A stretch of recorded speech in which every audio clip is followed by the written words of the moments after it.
ಒಂದೊಂದು ಸರಿ ತುಂಬ ಹೊತ್ತು ಅಡುಗೆ ಮನೆಯಲ್ಲಿ ಟೈಮ್ ಸ್ಪೆಂಡ್ ಮಾಡೋಕ್ಕೆ ಇಷ್ಟ ಆಗಲ್ಲ ಅಲ್ವಾ? ಆದಷ್ಟು ಬೇಗ ಅಡುಗೆ ಮಾಡಿ ಮುಗಿಸೋಣ ಅನಿಸ್ತಾ ಇರುತ್ತೆ.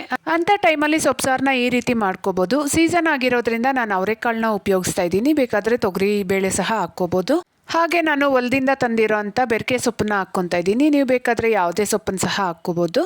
ಸೊಪ್ಪನ್ನ ಚೆನ್ನಾಗಿ ವಾಶ್ ಮಾಡ್ಕೊಂಡಾದ್ಮೇಲೆ ಒಂದು ಮೀಡಿಯಮ್ ಸೈಜ್ ಈರುಳ್ಳಿ, 3-4 ಕೆಸಲು ಬೆಳ್ಳುಳ್ಳಿ, ಒಂದು ದೊಡ್ಡ ಟೊಮೆಟೊ, ಹಾಗೆ 2 ಹಸಿಮೆಣಸಿನ್ಕಾಯಿ, 1 ಸ್ಪೂನಷ್ಟು ಸಾಂಬಾರು ಪುಡಿ, ರುಚಿಗೆ ಬೇಕಾಗಿರೋಷ್ಟು ಉಪ್ಪು, ಹಾಗೆ 1 ಪೀಸಷ್ಟು ಹುಣಸೆ ಹಣ್ಣನ್ನು ಹಾಕ್ಕೊತಾ ಇದ್ದೀನಿ. ಹಾಗೆ ಅರ್ಧ ಕಪ್ಪಷ್ಟು ಹಸಿ ಕೊಬ್ಬರಿ ತುರಿನ ಹಾಕ್ಕೊಂಡು ಬೇಕಾಗಿರೋಷ್ಟು ನೀರು ಹಾಕಿ ಇದನ್ನು 2 ವಿಷಲ್ ಕುಗ್ಗಿಸ್ಕೋಬೇಕು. ತೊಗರಿಬೇಳೆ ಹಾಕ್ಕೊಂಡ್ರೆ ನೀರನ್ನ ಸಪ್ರೇಟ್ ಮಾಡಿಕೊಂಡು ಹಾಗೆ ಮ್ಯಾಶ್ ಮಾಡ್ಕೋಬೋದು. ನಾನಿಲ್ಲಿ ಕಾಳು ಹಾಕಿರೋದ್ರಿಂದ ಕಾಳನ್ನ ಸಪ್ರೇಟ್ ಮಾಡಿಕೊಂಡು ಮಿಕ್ಸರ್ ಜಾರಲ್ಲಿ ಹಾಕಿ 2 ಪಲ್ಸ್ ತಿರುಗಿಸ್ಕೊತಾ ಇದ್ದೀನಿ. ತುಂಬಾ ಹೊತ್ತು ಹಾಕಿ ತಿರುಗಿಸ್ಬಿಟ್ರೆ ಪೇಸ್ಟ್ ಥರ ಆಗೋಗುತ್ತೆ. ಸಾಂಬಾರ್ ಕನ್ಸಿಸ್ಟೆನ್ಸಿ ಅಷ್ಟು ಚೆನ್ನಾಗಿರೋದಿಲ್ಲ. ಕೊನೆಯಲ್ಲಿ ಎಣ್ಣೆ, ಸಾಸಿವೆ, ಈರುಳ್ಳಿ ಹಾಕಿ ಒಗ್ಗರಣೆ ಕೊಟ್ಟರೆ ಟೇಸ್ಟಿಯಾಗಿರೋ ಸೊಪ್ಪು ಸಾರು ರೆಡಿ. ಇಷ್ಟ ಆದರೆ ವಿಡಿಯೋನ ಲೈಕ್ ಮಾಡಿ.